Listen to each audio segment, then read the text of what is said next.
Hello, everybody, and thank y'all for joining us tonight. We really appreciate you taking time out of your busy schedule to come out here tonight for the Historic Home Preservation Open Town Hall discussion. As you may be aware, the town did get a request from members of the public to have some discussion on starting a historic district and historic commission. So what we did was we ascertained the experts from Raleigh, from North Carolina Department of Historic Preservation to come out to give us a hand and give you guys some well-needed information. For all our people who could not make it tonight, we thank you for tuning in on YouTube. We also thank the Nashville Community College for having us live stream tonight. Please, if you're watching live on YouTube and you have a question, we do have the chat open tonight where you can submit your question. We just ask that you keep everything in a professional manner if you're going to submit something in the chat. If you have members in the public here who are not able to come, if you could let them know that the chat is open, it's live on YouTube for them to watch, we would greatly appreciate it. Without further ado, I will step out of the way and introduce this great panel we have starting right here. Good afternoon or good evening. I'm Christy Brantley. I'm the local government coordinator and certified local government coordinator for the state of North Carolina's Historic Preservation Office. And I'm going to turn it over to my colleagues and let them introduce themselves to you before I talk your ears off. Hi, I'm Lauren Poole. I'm with the State Historic Preservation Office. We're out of the Greenville office, the three of us here. Christy is from the Raleigh office. And I'm the National Register and Survey Specialist for the Eastern region. So I cover all the counties east of 95 all the way to the Outer Banks. So if you have questions about the history of your property or about the National Register, I'm the person to talk to.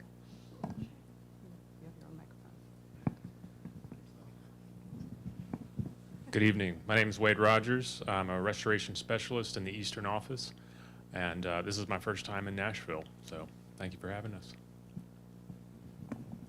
Good evening, and thank everybody for coming out tonight. My name is Reed Thomas. I'm the Regional Supervisor and Restoration Specialist in our Eastern office. We service 27 counties in the Northeast, and Wade started in December 1st, and he'll be covering Nash County, will be in his territory. Previously, I covered this county and Edgecombe and other counties as an interim, but we look forward to working with you with any historic preservation projects. And I think Christy will talk a little bit about some of the services of our office. Wade and I in particular work with the historic preservation tax credits and providing technical advice to historic property owners. We've had some successful projects in Nashville, including the Nashville Junction, which was recently rehabilitated, the former Nash Building Supply store, which I'd been many times to pick up hardware because they always had the best lumber anywhere in the region. You didn't have to call through it, but that was successfully rehabilitated into kind of mixed-use building. But we're certainly here to help with any questions y'all might have about the historic tax credits. There are two types, income producing, and then there's a residential tax credit, and we'll be glad to field any questions about that. Thank you. Once again, we just ask everybody to please hold your questions to the end. We'll be opening up for panel discussion. Once again, I'm Sean Lucas, the planning director for the town of Nashville. Christy, here you go. Thank you. All right, so what I'm going to talk with you about is local designations and the historic preservation commissions. Before I do that, I didn't check this. Has anyone seen that photo before? That's a cool photo. It's a Main Street looking, Washington Street looking east. No, it's Main Street looking east. This is our HPO web. This is all the known properties in North Carolina that we're aware of. You'll see me use this map as I go through this presentation. I'm going to use closer up pieces. If you're a history nerd like we are, this is an awesome map. It's available to you. You can zoom in on National Register properties and actually pull up the National Register nomination and read it for anywhere in the state. The other dots are just properties that we have surveyed or record of. So in North Carolina, there's three main types of historic designations. There's the National Historic Landmarks, National Register of Historic Places, and local designations by ordinance. These can come in the form of either a district or individual properties. So we're going to talk first about the federal piece, which is National Historic Landmarks and National Register of Historic Places. The National Park Service pretty much administers those programs. National Historic Landmarks are properties that are nationally significant in American history and culture. North Carolina has 40 of them. They're properties like Cape Hatteras, Biltmore, any other Chowan County Courthouse. It's properties that are nationally significant. Now, this is an honorary designation. There's no restrictions. It's not regulated. Our office has no role in National Historic Landmarks. National Register of Historic Places is what you have now in Nashville. You have a National Register district, and you also have an individual property. We actually have 3, but I'll get to that in a minute. This is Nashville Building Supply that Reed was just speaking about. So the National Register of Historic Places is a planning tool for the government. It came about when the National Historic Preservation Act was passed in 1966, and it was a response to, urban renewal, thank you, where so many buildings and properties were totally destroyed because so much development happened so fast. It's honorary.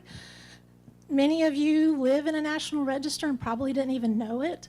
There's no restrictions unless you do get tax credits or receive a grant of some kind. But properties that are contributing are potentially eligible for tax credits. Anything else I need to add? So, I told you there was 3 properties in Nashville that are listed in the National Register. One was Nashville Building Supply, and that was your most recent. The other was the courthouse that was listed in 1979, and then the Cooley Manor listed in 1985. However, after 1985, there was a whole district listed, and the courthouse and the Cooley Manor were part of that district too. So they really don't have any extra designation because of that, but they just happen to be within that district. What I want to point out is there are I don't know, can you see the black dots? Kind of. All right, so the black dots are properties that have been demolished. So regardless of what you guys decide to do as a town about Historic Preservation Commission and local designation, I would encourage you to reach out to Lauren and talk about updating your National Register. What did we count, Lauren? About 20? When we were here last time, we counted about 20.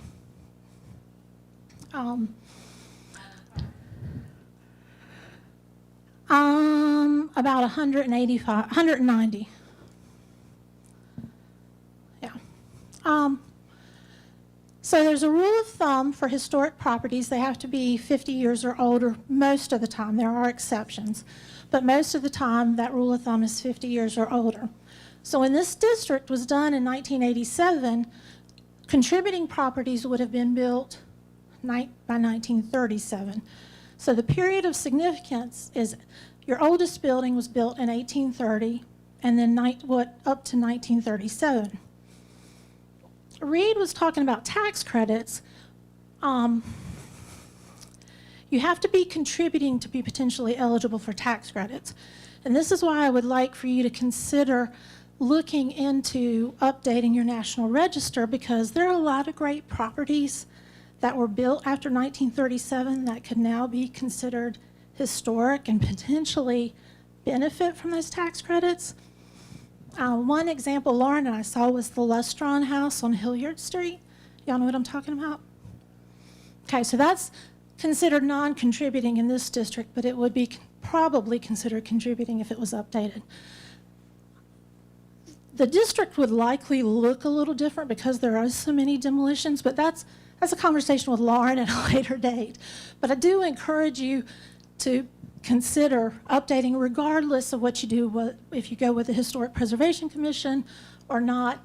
You need to look into updating for the potential of tax credits, and also it's honorary. And Nashville's a great place, and these properties should be honored. I'm gonna grab some water.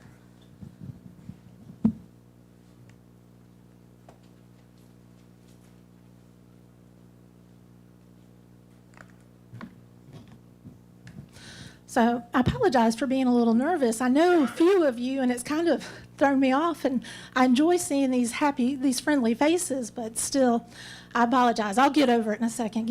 Stay with me. So let me go backwards. If you do go with the Historic Preservation Commission, you do not have to do this district as your local historic district. You can do whatever's of special significance to Nashville. And that's what my next slide is. This is Lewisburg and Little Washington. The pink is the local district, and the, I guess, purpley blue is the National Register district. And if you notice, they kind of are very similar, but they're not exactly the same. So, real quick, do I have any questions about National Register? Okay. Now we're going to talk about local historic districts. And really, you're comparing apples to oranges. They're both fruit, but they're very different. State legislation authorizes local designations. And this is that same map I showed you early on, but I've cut some layers off. These are all the known local designations in North Carolina that we're aware of.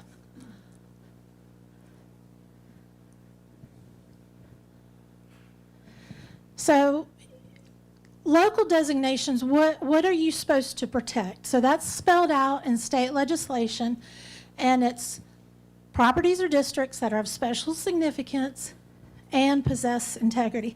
Have you seen that photo before? You're kidding me, where are you? You have to show us. Can you show us? Oh, I did not know that. How cool. That is awesome. How cool. I won't. Thank you for sharing that. That is so cool.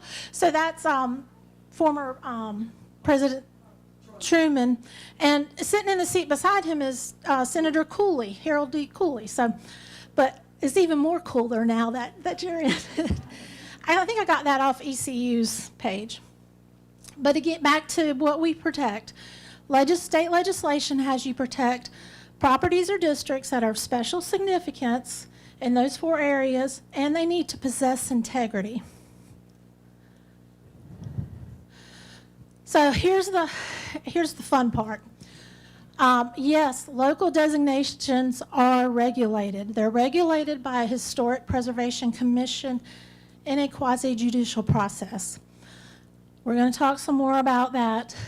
But what in a district, before you make any changes to the exterior of your property, you have to have a certificate of appropriateness. Or before you move it, before you demolish it. It does not count interior unless it's an individually locally designated property and the owner gives permission for the HPC.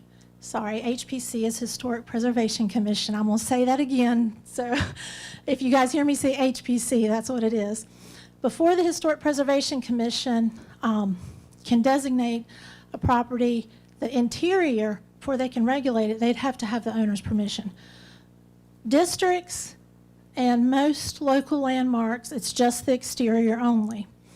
Now, the Preservation Commission can also regulate signs, color, significant landscapes, archaeological or natural features. The State Historic Preservation Office does not recommend that the Historic Preservation Commission regulate paint. Paint is your personality. Paint is not going to last forever. We don't regulate. There's a lot of local governments across the state that regulate paint. We don't recommend that, but that's certainly at their discretion. We do recommend that you don't paint masonry and brick, though. And That's basically because it could harm the historic material and cause you lots of problems down the road. So we talked a little bit about a certificate of appropriateness. What would happen if a commission was set up? They'd create what are called design standards. This is the front of Mount Airy's design standards and Edenton's design standards. And then I think that's a certificate of appropriateness from Tarboro. Minor works, such as minor things that you're going to do, would be regulated by staff. Now, if staff was going to deny you, it would have to go to the commission. Staff cannot deny a certificate of appropriateness. But for the minor stuff, they can go ahead and push it through. Major works are changes that are larger. It would go to the commission. It would be a quasi-judicial hearing based on evidence and what's in those design standards. So the commission would be tasked, once they were created, to come up with the design standards with input from the public. So I would encourage you all, if y'all get to that step, to keep coming out and have your input in what you want to see regulated. There's certain things that legislation does not, that you don't have to regulate.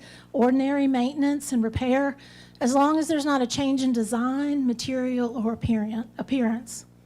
And then, of course, if there's unsafe conditions and public safety is an issue, that's not part of it. Also, use. Historic Preservation Commission cannot tell you how to use your property. I think the zoning folks can, though. and really, local districts is a form of zoning, okay? So I'm going to touch on this real quick. I also work with certified local governments. There are 55 across the state. That is historic preservation commissions that have been working hard at historic preservation in their community. They apply to be a certified local government, and the National Park Service makes that ultimate decision. So to be a certified local government opens you up for more grants. Y'all forget about this after I tell you this, because it would take a year or two before you to get to that point if you do establish a commission.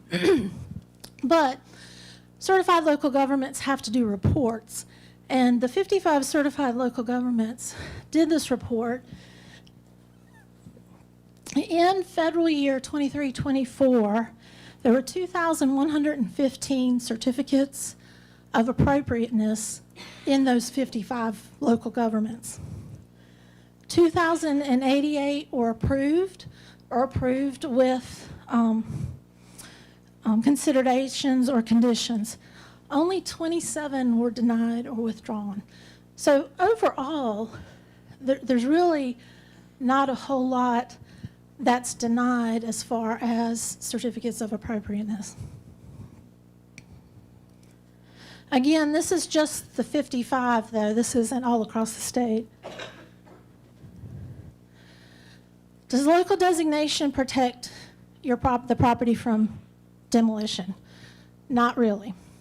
So if you have a national historic landmark, you can demolish it. I mean, you have to talk with your local government about their zoning issues or requirements. But because it's a National Historic Landmark, it can be demolished. National Register of Historic Place, there's no regulation on that. If it's a local designation, the Historic Preservation Commission can deny that certificate of appropriateness up to 365 days. The reason for that is to give them time to work with the property owner to try to come up with some alternatives. So they can't deny it, but they can delay it up to a year. There are special instances if the property is of statewide significance, but that's an application that the local government would have to make, and there's only 11 across the state, so that's not a common thing. So before we go to historic preservation commissions, so I'm here to give you information. We're here to share information with you. What you decide as a town is your decision. Regardless of what you decide, we are still here to serve you, okay? We will help you with restoration.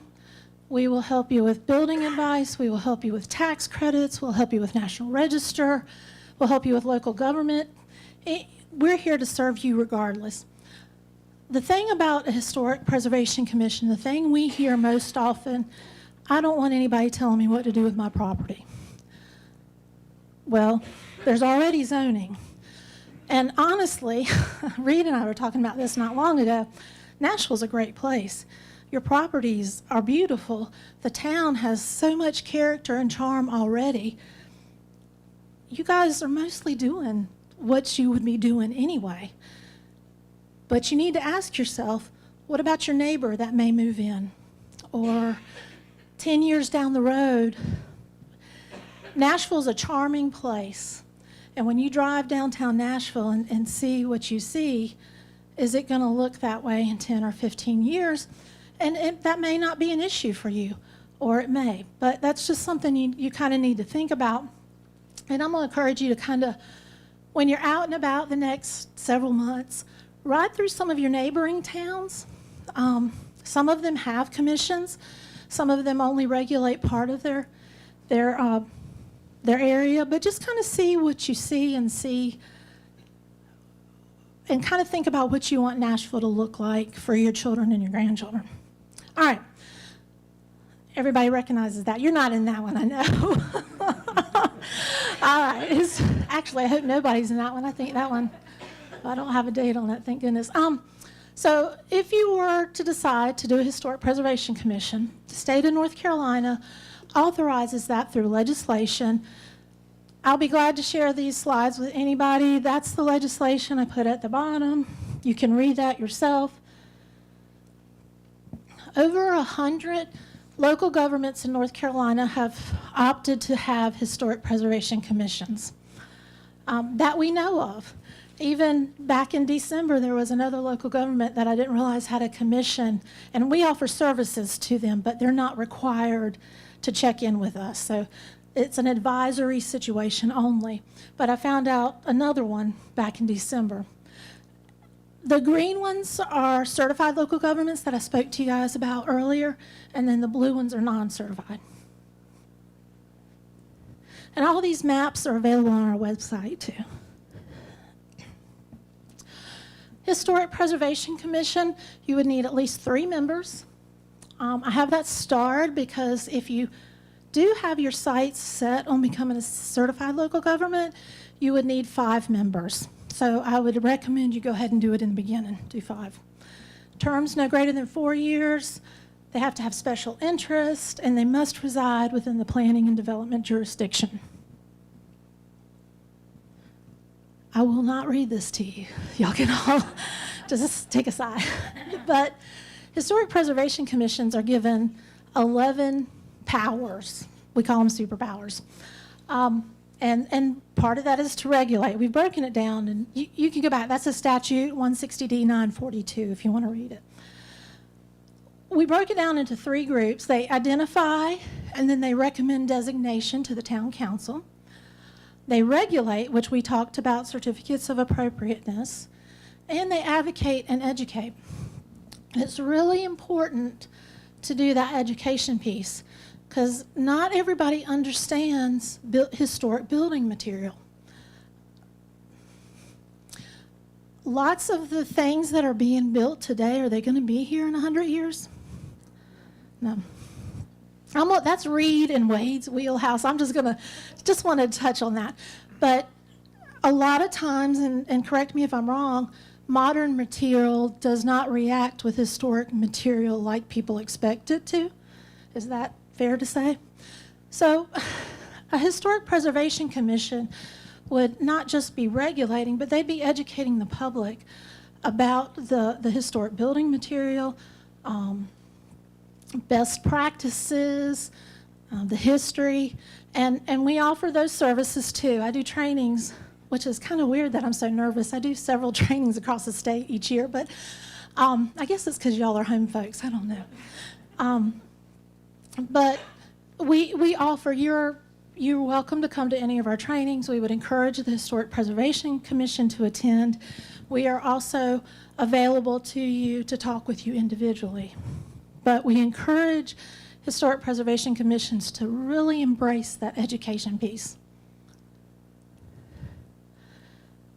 So, okay, I don't know why I did it that way. Legislation actually talks about why we have commissions and why they've included it in our state legislation. It stabilizes and increases property values, and it strengthens the overall economy of the state. Plus, it helps give you a sense of place and a sense of who you are. Oh. And I'm just going to end. There's, if you're wondering about the economic piece, and there is a huge economic piece to historic preservation, there's a website called placeeconomics.com, and they have all kinds of studies. He's an economist out of Maryland. Is that where Donovan Ripkema is? Out of Maryland, and he studies historic preservation all across the country and talks about why it makes good economic sense. So, and I think that is it. And that's our website. You can, if you don't catch us and you need our emails, you can find us on that website. You can find those maps on that website. Any questions? This is a chance to open it up to the floor where we can hold questions to the panel and let me glad to address any questions you may can address tonight. Were there any YouTube questions? None in the chat, and I just checked. Okay. Yeah.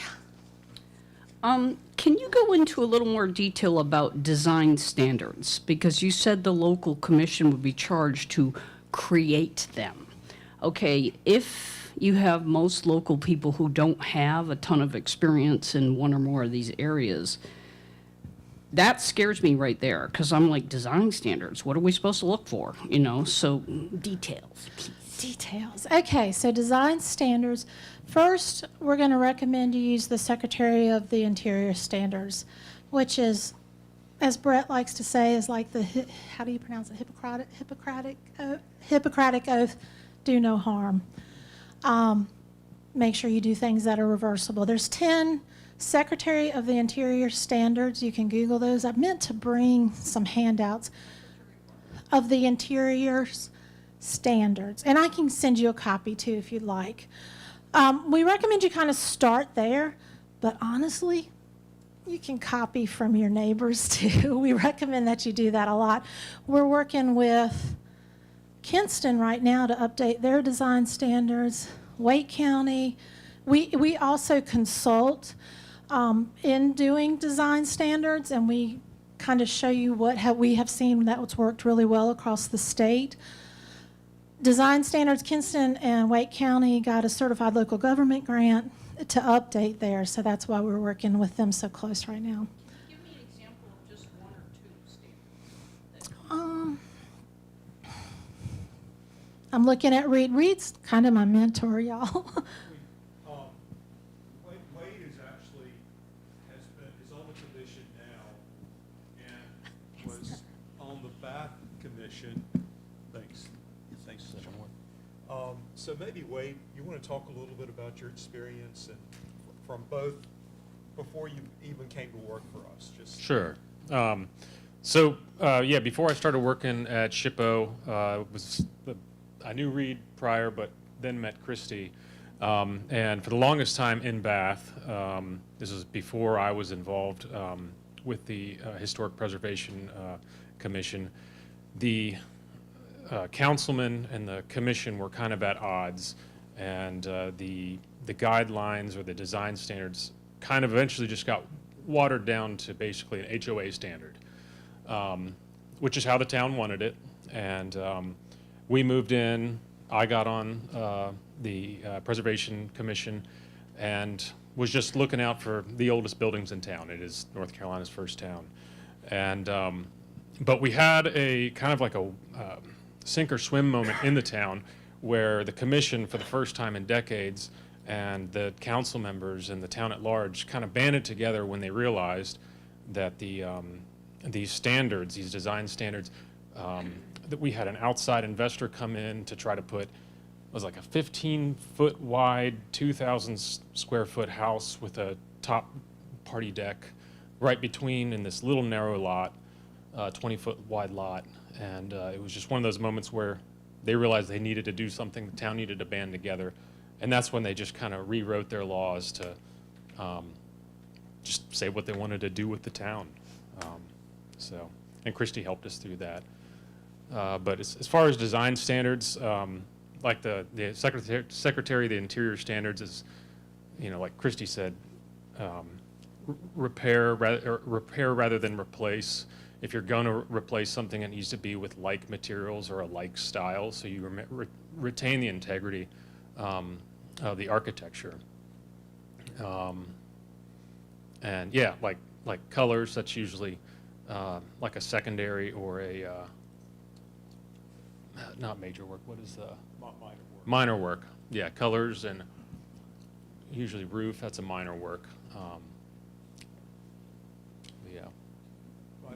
And the Secretary, and the Secretary of the Interior standards, really is more of a common sense approach to renovating buildings. I've worked with the standards for over 30 years, and they really make sense. You're trying to maintain important features and spaces and things that make buildings unique, make them historic.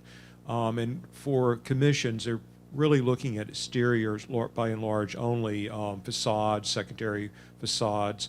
But this is the same program, this is the same standards that we work with the historic preservation tax credits. And they are pretty intuitive once you get to know them. And as a matter of fact, they've worked so well now for over 50 years that this year alone, this month, we are $4 million away from hitting $4 billion in tax credits in North Carolina since the program began.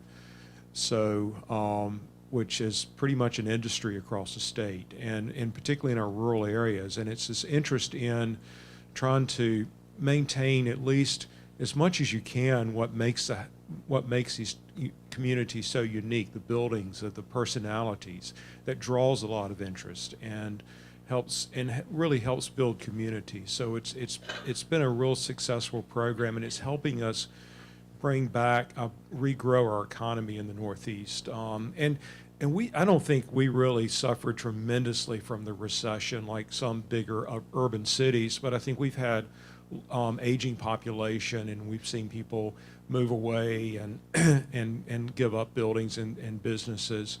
So historic preservation is a wonderful tool that's been really successful, and particularly in the rural regions, our wonderful rural regions, counties have really helped bring back a lot of jobs and businesses and a lot of pride back in communities. And I've always seen Nashville as having pride because the downtown, the commercial areas are so well maintained, and you can see that. And this is a tool that I think is certainly well worth considering as you're moving forward.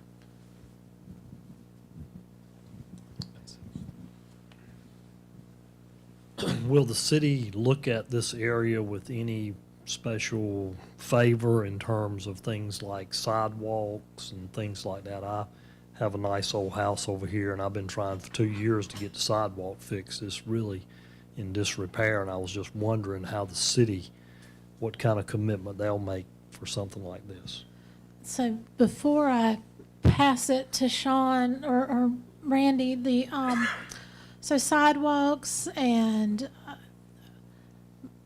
pertinent features, lights, stuff like that would need to be considered if it was part of the local historic district. But as far as the town, the local government, I don't know, did y'all want to? Thank you. Actually, with sidewalks, just Friday we sent out an RFP for contractors to repair about 16,000 square feet of sidewalk in Nashville. And our sidewalks are primarily in the older part of town where, the homes we're talking about here now are. And we will make great strides by July of this year on repairing most of the bad sidewalk in town. Not all of it, but a good share of it. We're probably going to need another year of funding to come forward before we can finish all of them. But the sidewalks will get taken care of here shortly.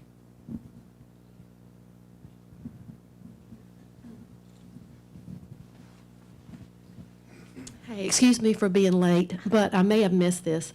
But if you have an older home, and I'm thinking about myself when I first moved here and I was young and dumb, we bought a house built in 1876 on Body Street, and we wanted to preserve it, and so we had it vinyl sided.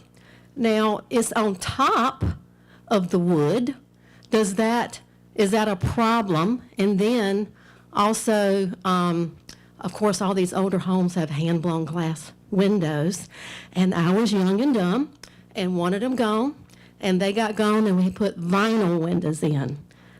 Is that a problem with preservation, and can people do that? And that's not a tax credit, is it? The windows, and is that a problem? It's like somebody says they want to preserve their home with vinyl. Okay. So I'll answer part of this, and then I'm going to hand this off. In terms of the local district, existing conditions generally, you're not going to, if you have a local district that gets put over Nashville, you get a district overlay, they're not going to say, okay, if you have vinyl on your house, it's coming off. If you have vinyl windows, we're going to take them out and put them back with original.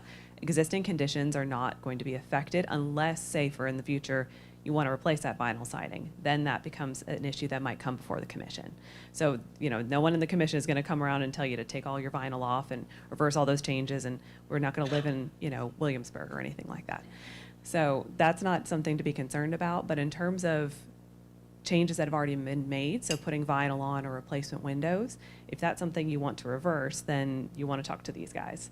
And if you're interested in preserving historic buildings, and you have an old house and you're looking at the windows and they need to be repaired, or you're looking at the siding, it needs to be repaired, it's always good to contact our office, because we have resources that maybe could save you some money, or at the very least, maybe giving you some options to consider when you're repairing and restoring historic buildings. And that's something that would be regulated as part of a historic preservation commission.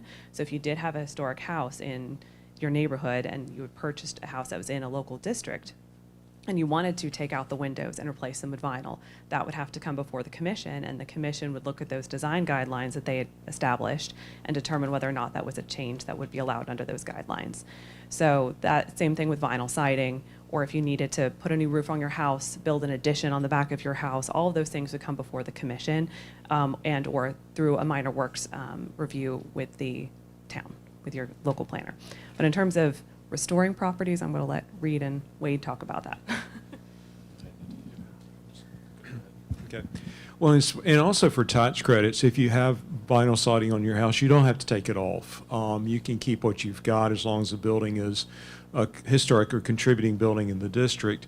We work with people that are considering replacing windows, and understandably because of energy efficiency or paint, vinyl, and we've worked, and I know Wade in particular, we both have worked for many years with historic property owners that are considering that, and then you have to kind of weigh it against the benefits of the tax credits. Okay, vinyl siding is something that would not meet the standards, but if you consider the tax credit, you may be able to get a credit in it. For residential property owners, it's a 15% credit. So if you were to invest, say, $150,000, which is a maximum that you can claim off the state non-income producing tax credits or homeowners tax credit, that would be a $22,500 tax credit.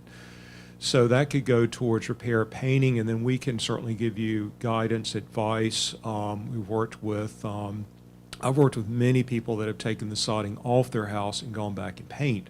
How do you paint a house so that it lasts? How do you paint a house so you don't have continual rot? And that's something we can come to Nashville at some time and even do a workshop on why paint fails, how to reduce potential for decay. But there are some practical solutions that you can meet the standards with certainly for the tax credits, as well as for local commissions that we can can certainly provide advice on. And windows, you could certainly, I think most projects that we work with are adding storm windows. If you have replacement windows, or if you have windows that are deteriorated too far to save, then certainly replacement windows are an option. It's just using something that's more compatible with the character of the building. That doesn't necessarily have to be wood, but something that does at least give the appearance of the windows, historic windows that would be in the house.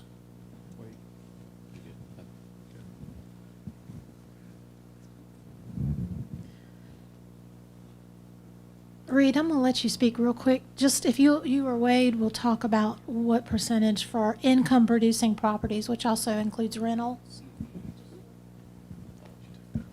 And we'll be up here, so if you want to come talk about your properties, specific properties, we're here to, and we've got some handouts as well. But we're very lucky in North Carolina. We have one of the best tax credit programs in the nation. And I mentioned the homeowner's tax credit. There is a income-producing tax credit. There's a 20% federal tax credit towards qualified rehabilitation work that you're doing for income-producing properties, businesses. It can be an Airbnb rental, commercial buildings such as the one that Michael Hurt has done with the Nashville Junction. And North Carolina has a 15% credit that piggybacks the federal credit. Plus, in Tier 1 and 2 counties, there's a 5% bonus. So that's a 40% tax credit in Nash County right now for commercial properties. So if you were to invest, let's say, $200,000 in a commercial building, putting a new roof on, replacing the HVAC, updating electrical, maybe putting apartments in it or commercial use, and you spend $200,000, if you can utilize all the credits, that would be up to a $80,000 tax credit. Half comes off of state, half off of federal, and the federal credit, you're supposed to take it over a 5-year period. If you can't use it up, you can spread it forward up to 20 years or back a year. The state credit, you can take it all in 1 year or spread it out up to 9 years. So it's designed that most taxpayers or businesses can utilize most, if not all, of these credits. But it is a credit, not a deduction, and I think that's why it's been hugely popular in North Carolina. As a matter of fact, my voice is leaving because I'm on the phone all day talking with people about the program. But you know, we're right at $4 billion in North Carolina since the tax credit program started. So it's, but we're here to help if y'all have any questions, both for your personal residence or income producing. Can I utilize these credits for homeowners tax credits? You only need to spend $10,000 over a 2-year period to qualify. I mean, the house needs to be a contributing building in the district or listed in the National Register. The work needs to meet the standards, and the work needs to exceed $10,000, which sadly is not hard to do anymore. For commercial, properties need to be listed in the district, listed in the register. The work needs to meet the standards, and for commercial, you need to invest pretty much a substantial amount more in order to get the credits. You need to exceed basically the value of the building minus the land. So it can be the appreciated value, but if not a lot of work has been done in a number of years, it's usually not a problem, but we can certainly help you. We help property owners navigate the tax credits, and it's a completely optional program, and we're always happy to help you explore, is this something that might be right for me or something that might be helpful? Yes. What are the pros and cons of creating a historical commission? Pros and cons of creating a historic commission. I'm not going to tell you any of the cons. No, I'm just kidding. So the cons, sometimes, and I don't know if you have problems with your other boards, but sometimes it's hard to fill positions. And that can be problematic, and sometimes you have the same people on the commission for, even though it says 4-year term, I don't know if you saw that, you can roll that over and do another 4-year term. And sometimes You have people who like the power that being on the commission gives them, and are not really looking out for the best interest of the community. However, that's why we really encourage local governments to embrace that education piece, to get that training, and we offer lots of training, but there's other stuff out there. Preservation North Carolina is our statewide nonprofit. We're friends with them, but we have nothing to do with them except for we see them occasionally at conferences and stuff. There's a National Alliance of Preservation commissions all across the country. There's the National Historic Preservation Trust. What am I trying to say? Thank you. National Trust for Historic Preservation is a big organization. How many are you familiar with the Main Street program? We're heading to the conference in a couple of weeks. A couple of us, Wade and I, are heading that way, and we're very excited to head down to New Bern. But they're rooted in historic preservation. So there's a lot of ways to get that training, and so it's not a big problem. The pros, you have people who care about your community and care about the future and care about what Nashville is going to look like in 10, 15, 20, 30 years, who work hard to help the community understand what historic preservation entails and means and what they can do. So as far as a pro, they're not just regulating, they're also educating and advocating. Does that kind of answer your question? I'd like to hear it on a homeowner, property owner standpoint for the pros and cons. Well, Wade, or you? Okay. In terms of, I think what a lot of people, and Christy touched on this, is that there is now going to be, if you have a commission and you have a district, there's going to be someone else telling you what to do with your house, in a sense, or that's how it feels. And I know that that level of regulation isn't something that every community wants or that every homeowner wants. I'm not going to say it's a pro or a con, but it is a reality of having a commission. So when you do want to make a change to your house, if your house is in that local district, you're going to have to come before the commission or submit a minor works application to the town and get that approved. So it's another step. It's another barrier to getting the work done that you want to do on your house. The opposite side of that is it's not just regulating you, it's regulating your neighbor. It's regulating the developer who buys that vacant lot next to yours. It's regulating the Airbnb, the person who buys that Airbnb or that house and turns it into an Airbnb and wants to make all these changes to it. It's regulating everyone. So even if you are a good steward of the historic preservation, which obviously the town is already a good steward of preservation, a good steward of history here, because Nashville is so wonderful and has such great character, you don't know who's going to move in, as Christy said, in 10 years, 20 years, 30 years from now. And you can look at towns that don't have regulation and do. Some of the towns that really have strong heritage tourism, really that people want to go to because they're so picturesque, and Nashville's one of them. But think about places like Beaufort and Edenton, places you want to go. It's not because they look like Main Street USA. It's not because they look like the Golden Mile with every fast food restaurant and every brand new building and car dealership. It's because they have character. It's because they have that sense of identity.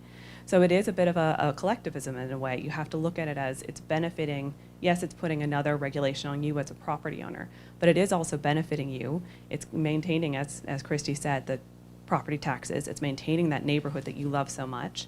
And it's also making sure that 10, 20, 50 years down the road, that the place that you love and the house that you love is still here, and that it still looks the way that you remember it, and that it's still valued in the way that you value it and that the community values it today. So that's in terms, I won't say pros and cons. It is certainly a reality. Another thing to think about, and this is more on the town side, is it does mean that your town planner is going to have more responsibilities in terms of reviewing minor works. Some towns are able to hire a separate preservation planner. Not everyone does. Some people just fold it into the existing planner role. The other side is that you then have to staff a commission. As Christy said, you got to find 3 people to sit on that commission who can show up for the commission meetings. You got to host all of that. So there are definitely there's definitely work that goes into creating a commission, that goes into all of this. I won't say if it's a pro or a con, but it's a reality of creating a commission and having a district. And I think what you need to do as a town is decide, and as a community, is decide whether or not the work that goes into it and maybe some of the regulatory red tape that comes with it is worth the benefits of having that district. And Wade has had more experience with being on commissions and being in areas like Edenton that have commissions, so I'm going to let him talk about that a little bit. So I'm a current member of the Edenton Historic Commission, and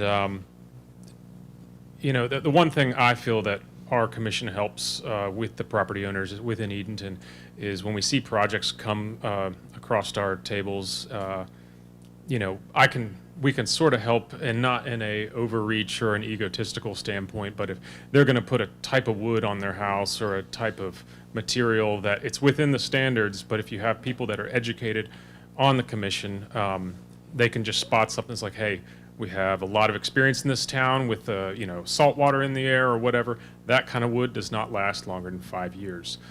So you have these, you know, hopefully educated people on your commission, just sort of giving tips and, you know, points all along the way. So. Oh, good.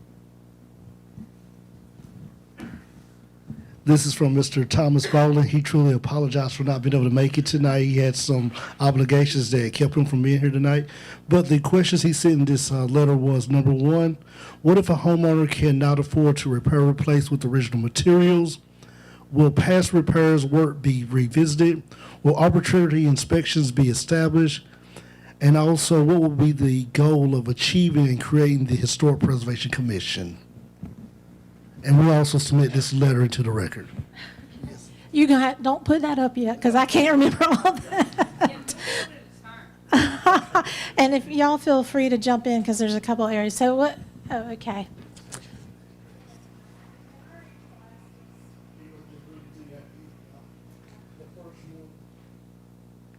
There we go, okay. The first one was, what if homeowners cannot afford to repair or replace with original materials? So that's something that the commission is going to need to address when they work out their design standards, and they're going to need to keep that in mind as what they require the community to do. Again, I encourage you as a community, if you do move forward with the Historic Preservation Commission, walk with them through this step and help through all these steps, and tell them what your needs are and what you feel. And did you have anything to add? I mean, each historic,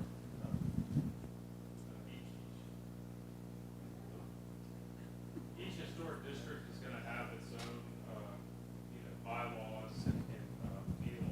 In Edenton, I think every side of the building, for the most part, is hello. Is you know, looked at, but in that, it was just an historic view shed along the road. And we had a case that was allowed on that commission, in which there was a homeowner that could not afford to redo. There was a homeowner, sorry, that couldn't afford to re-side their entire, probably 1880s house in wood siding. So the commission allowed just the street view side to be restored, and the rest could be like the part you couldn't see from the street could have been done with vinyl siding or a hardy board plank. So. And I think also that's where the commission comes into play, and having educated members on your commission is, and when you're writing those design guidelines, finding alternatives. And in those guidelines, oftentimes you'll see that they allow for replacement materials that aren't go back with wood windows, go back with wood weatherboard siding. There are alternatives that may be more accessible and maybe more affordable for property owners that would be allowed per the commission's guidelines. If you look at other people, I won't say for sure if Nashville went forward, those would be in there, but if you look at other guidelines from other places like Edenton, like Beaufort, anywhere else that has a commission, there are often options, alternatives that could be chosen instead, and that might be acceptable per those guidelines. So it's not, these guidelines generally do not tell you you have to keep it perfect and pristine to the original, you can't change anything. They're really flexible usually if they're based on the Secretary of the Interior standards. Those are standards that are designed, and I'm parroting Reed here, I'm using Reed's words, are designed to maintain that character while also allowing for necessary changes and upgrades. So no one expects you to live in Colonial Williamsburg or live in a house museum. That's not what's trying to be imposed with a commission. It's more maintaining that character while also allowing these to be livable buildings and functional for modern life. And I'm going to jump back real quick. I just want to reiterate something with some of the questions. This is what you guys have right now. That doesn't mean that's going to be your local historic district. That's a decision that the Historic Preservation Commission will evaluate and decide what is of special significance and has the most integrity. And then they will submit it to the town council, and the town council makes the ultimate decision. But just because you're in the National Register district right now does not mean if Nashville moves forward, you will go forward with, you will definitely be in the local district. So I just want to make sure I had made that pretty clear. All right, hit me with the next one. Will past repairs be revisited? No, it's as is right now. They're not gonna look. Now, if they, like Lauren said earlier, if you have to repair something that was repaired in the past, you would have to adhere to the standards when you repair it, but you're not gonna have to go back in time. And the last one, will arbitrary inspections be established? So it's exterior only. I'm not real sure how to answer that.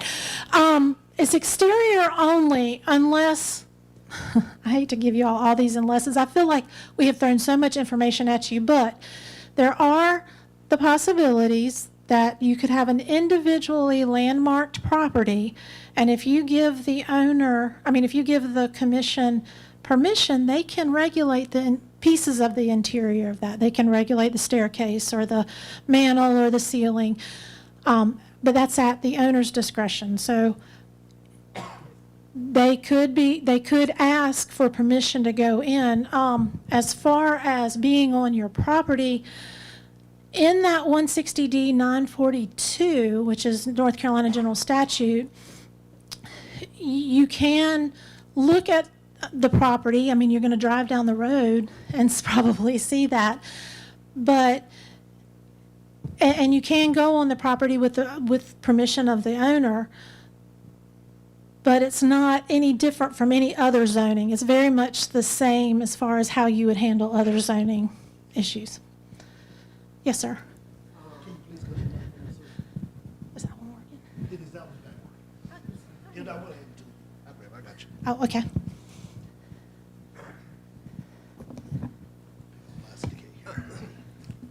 How does establishing it affect resale value, and also how does it for homeowners policies? Does it affect that at all? So establishing for resale value, now I'm going to tell you off the cuff, go to placeeconomics.com. Most of the research that has been done, and if y'all can speak on this, I'm going to pass it to you, that it does increase your property value. As far as the insurance, we have actually heard of insurance companies having problems with properties that are in a National Register district. I haven't heard of local district yet, but Reed, you gave me some information out of Virginia one time where the insurance companies don't understand a National Register, there's no regulation. So it's really going to depend on your insurance company. If you have problems, reach out to us so that we can put you in touch with another insurance company or other possibilities. But I really can't answer that direct.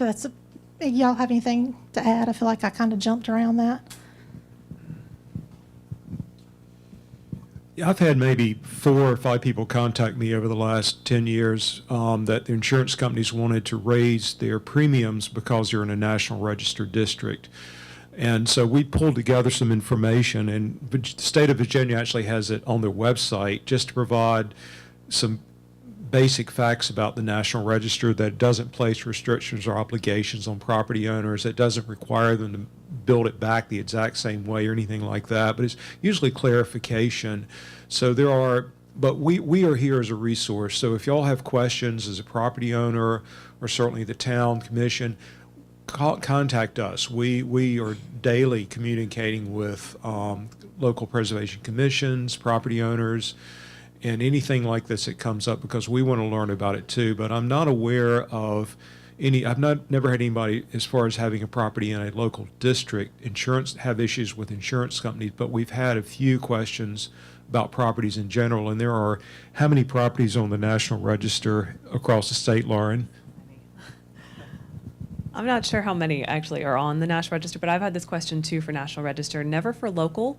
But if you do have that problem, if your insurance company, if you run into this, call us, because like Reed said, usually it's just they need some clarification about what is required or what restrictions or requirements are placed on you. For National Register, that's nothing, unless you are like a state or federal government or you're getting a federal or state grant, which I don't think anyone is going to, but as a private property owner. But sometimes it's just clarification because they don't deal with these kinds of things all that often. So we're here as a resource, and if we can't find the answer for you, we are always happy to help you try and find the right person to talk to and get that information from. So we're a good place to start, and if we can't help you, we'll get you the right person if you have questions about that. In terms of resale value, again, it's all kind of, I don't have any hard numbers on this, but I know that people like living in historic districts. They like living in local districts because it's regulated. It means that, you know, in that vacant lot that's next to you, no one's going to block your view. No one's going to build, obviously, other zoning in place too. But like Wade was saying in Bath, no one's going to come in and build a 3-story giant beach house with a party deck on the top of it because there's regulations in place. So I don't have numbers on that. Place economics is a great place to start to look at preservation and look at the numbers and the economics of preservation. But people have done research on this. That's more, I don't know, just kind of off the cuff, but I know I've heard from people, and this is also something I've heard personally from real estate agents too, that people like living in these districts, even if they don't fully understand what that means when they get into it. Again, we're always a great resource. If you have questions about living in a district, what it means, we're always a good place to start, but people do like living in them because there is that level of regulation. Although, again, kind of like HOA, do you want the regulations of an HOA? Is that maybe not for you? It just really depends on what you're looking for. Yes, sir. What does the process to be a part of the commission look like in general? To serve on the commission? Yes. Okay, so the local governing board would appoint you. Most local governments have an application. And actually, to become a CLG, technically the mayor would have to appoint you, but it's through the local governing board. There is the requirement that the majority have an interest in history or in architecture or some education. So we have architects, we have historians, sometimes we have realtors on these commissions. I'm trying to think of, and sometimes just people who have restored a house. And if you have an interest in any of those areas, that would probably qualify you. I have a few questions. Sorry if I hog the mic. So are there any other monetary benefits other than the tax credits? So I know you've mentioned grants a few times, but then you said it probably wouldn't happen. So is there any bucket of funding anywhere that could go to a homeowner who wanted to do upgrades to a specific standard, but maybe, didn't have the funds to do so? Okay, so not really, but I'm going to elaborate a little bit.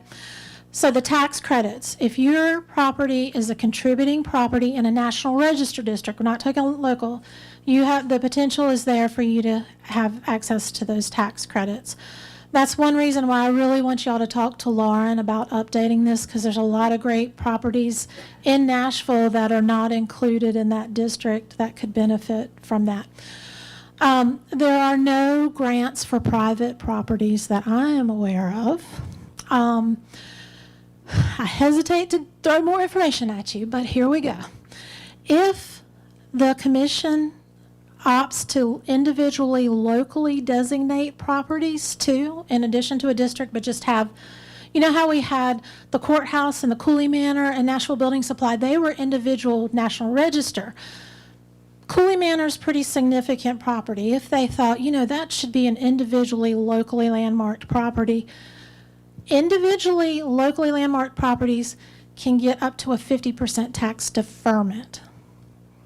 Property tax deferment, right, for their property taxes each year.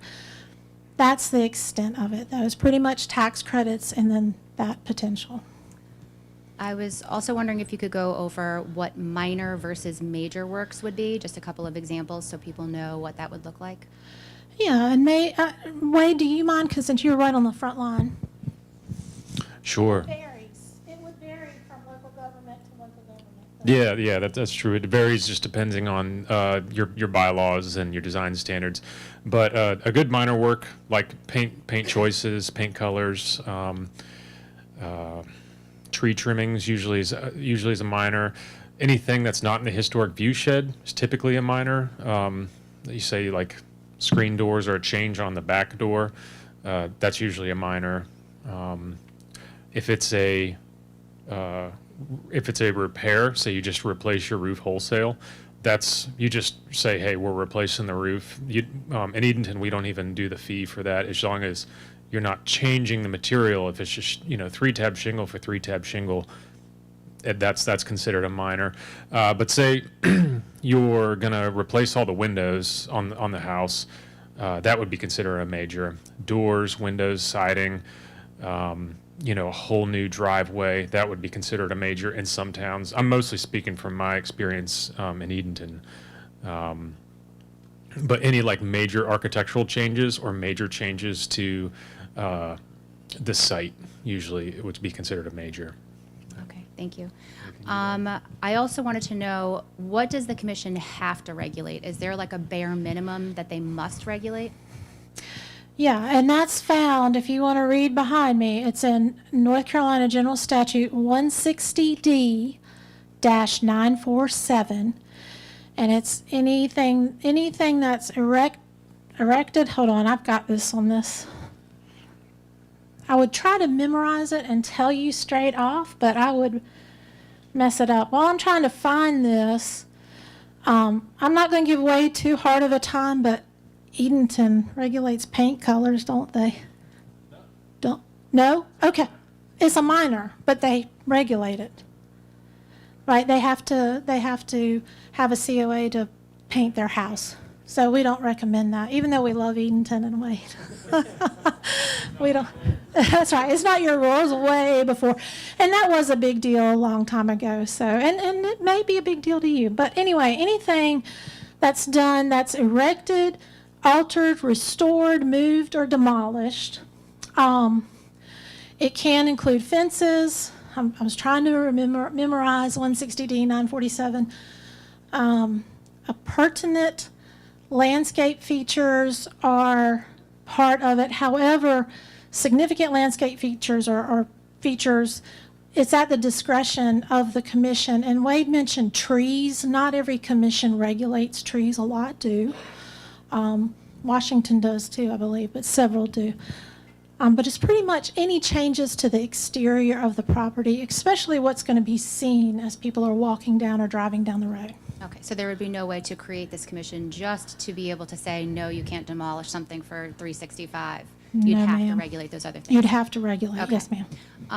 Now, you talked about design standards for new builds versus old builds. Is it possible to have two sets of standards, or do they all have to be the same, that you're regulating the new build to the standard that you would the existing historic properties? Okay. And y'all can back me up on this one. So if somebody is doing what we call infill, if they're building a new building, that design would be regulated by the commission. And then in the future, any changes they want to make to that would also be regulated. Modern material is likely not going to be wood now.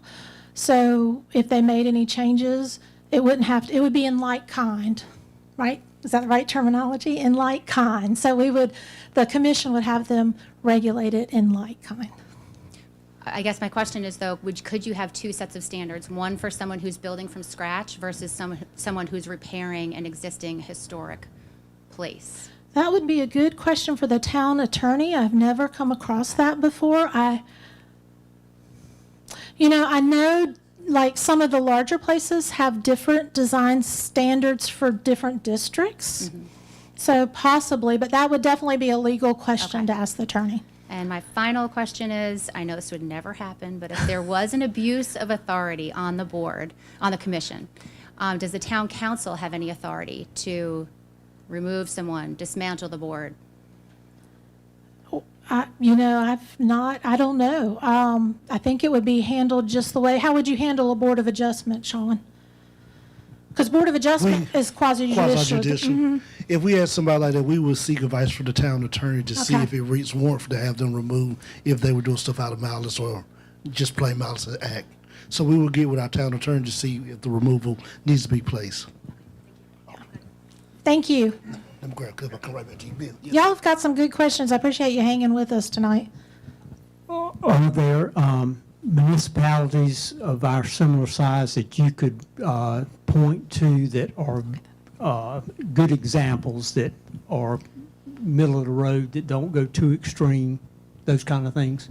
Not necessarily now, but in process. Thank you for letting me off the hook, Cliff. I appreciate that.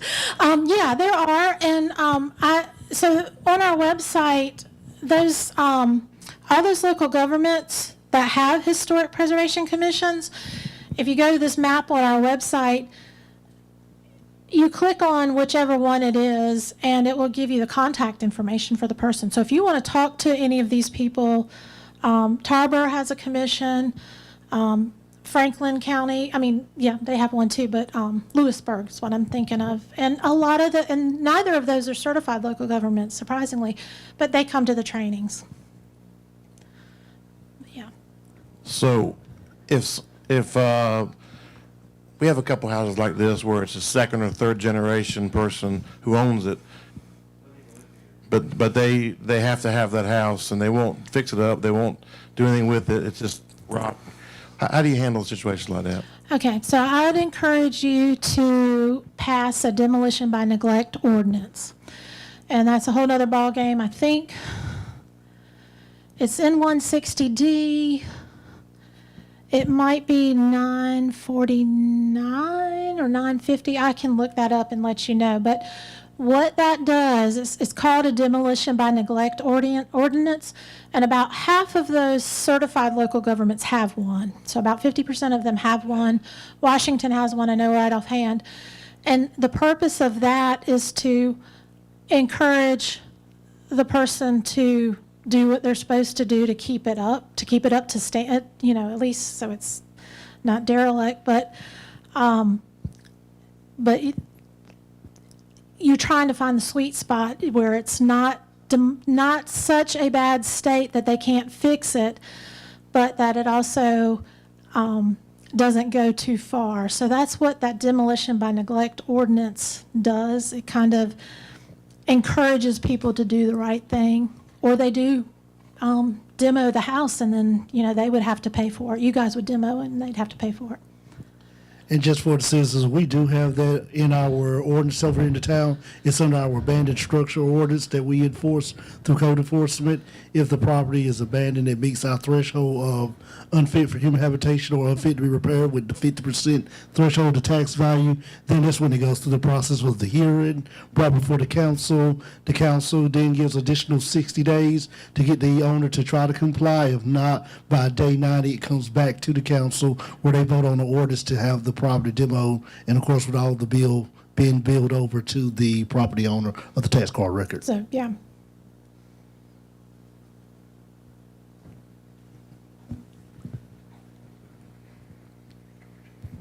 So I know there were a lot of questions regarding the way the commission sets up the standards. And to me, it sounds like it's up to the commission themselves, along with probably the town, to develop those standards. So they can be as extreme as they want, or they can be as lean as they want. It sounds like, to me, is what you're explaining, correct? That is my understanding. However, some local governments, not all, require that the town council approve those design standards. And your town council is your elected officials.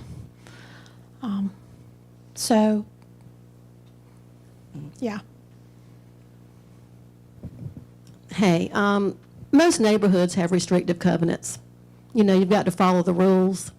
I think having preservation in the town would be wonderful. I don't know why we're so averse to it. I know people don't like being told what to do. We owned a house in Washington, Little Washington, and it was in the historic district, and we wanted to paint the door red, and we wanted to put awnings up there, and we had to go in front of the commission, and they said, well, sure, you can paint the door, you know, and you can put the awning up. I mean, it was not hard. I mean, I just feel like we're making it harder than it really is. All I want, personally, is just to save the old houses. You know, that's just what I want. And I just wish we could have a committee that could put a few standards up there, but not be so strict. And I think most of the people that have said they wanted to be on this committee are not going to be trying to, you know, have power over people. But that's just my opinion. Can we stick our foot in the tub before we jump in? Let me think about that. I don't know. That sounds like a legal question to me. But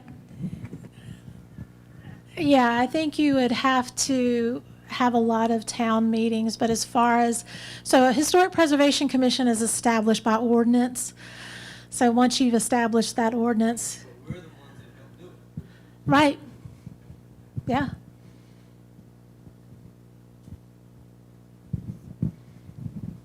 Yes, ma'am.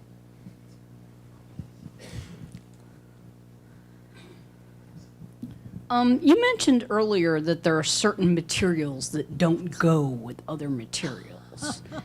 And so just in a general, could you give a general example of one or two pieces of advice for people who have older homes, who want to maintain them and want to protect them? Can you give us an example of an absolute, oh my God, don't put this on this or it will wreck your house? So both Wade and Reed have awesome houses, and not only are they restoration specialists, they have both done that. Also, I just want to point out, if you reach out to us, where your tax dollars at work, there's no charge to talk to any of us. Here you go. Yeah, and usually these come in the form of, you know, you think you're doing good for the home, you're making it look nicer, you know, but like painting on masonry, as Christy said earlier, it's really about the type of paint, and masonry is the big one, but it's also a pretty big one for wood as well. A lot of the paints that are commercially available out there nowadays are not sympathetic with our historic materials that are on our houses. And they'll trap moisture, make it rot. So if you have a lot of rotten wood siding, the types of paints are a big one. And that's one thing about having an educated commission, is that they know that kind of stuff. And if you're having someone come forward, you can always call that out. It's like, hey, I wouldn't use the heavy mill plastic paint on your wood siding. You will have problems down the road. But the same thing for chimneys. You know, you might have a chimney that has a lot of issues and pointing, and just to make it look nicer, you paint it red. And if you use like a heavy mill pool paint, it's supposed to hold the brick in. It's actually it could do a lot of damage behind that plastic coating where the chimney's trying to breathe, and the paint just won't let it. And on that subject, I was invited to come look at a building in Sharpsburg after, I'm trying to think which hurricane, Irene came through. And the entire side of the building, the thick mill paint that they had applied, and well-meaning trying to stop moisture from getting into the building, had peeled off. And not only did the paint peel off, but it peeled the surface of the brick and the mortar. And you looked at it and you instantly realized that thick mill paint was not only holding moisture, but it was causing the brick and the mortars to rot over time. So it was a costly repair for the property owner to be able to fix that. But there's some simple things, and we're here to provide any technical advice that we can, certainly, and practical advice and creative solutions, and sometimes you have to use a smart Band-Aid. You can't fix everything the right way initially, but coming up with creative solutions to try to maintain these buildings in an affordable way and in a way that you're not going to be constantly having to pay to repair things over and over again. It's it's tough enough doing it sometimes the first time, or sometimes the first time is fun. You enjoy it, looks great, but you don't want to have to go back 2 years, 6 years later and redo it again.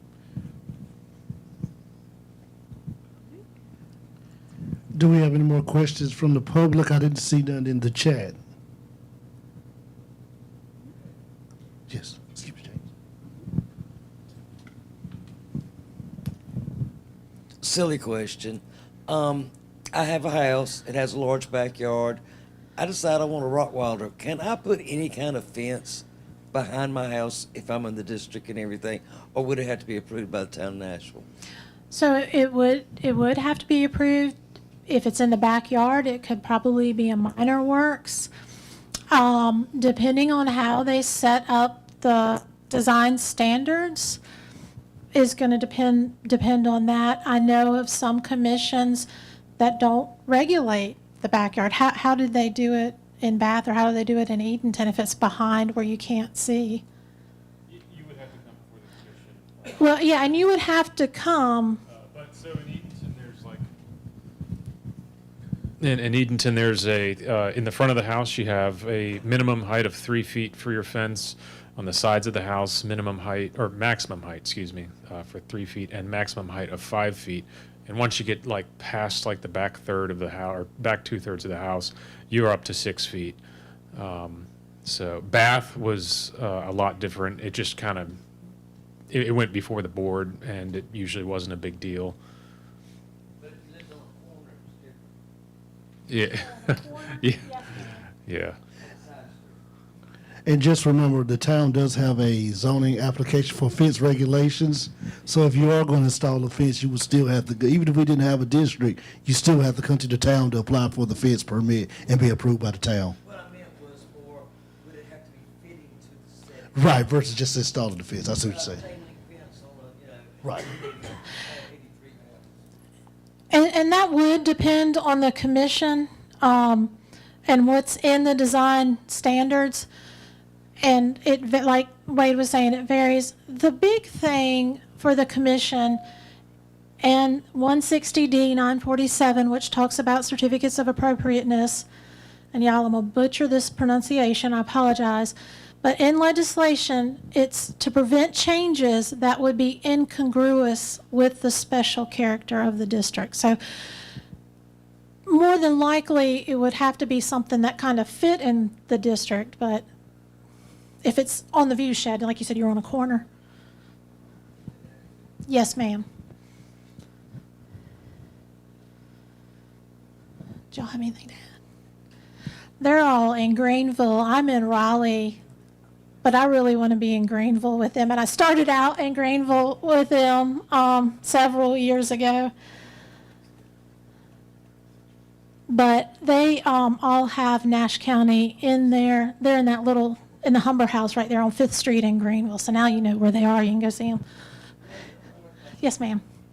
Since council is here and the mayor's here, whose ultimate decision is it? I can talk about it. Okay.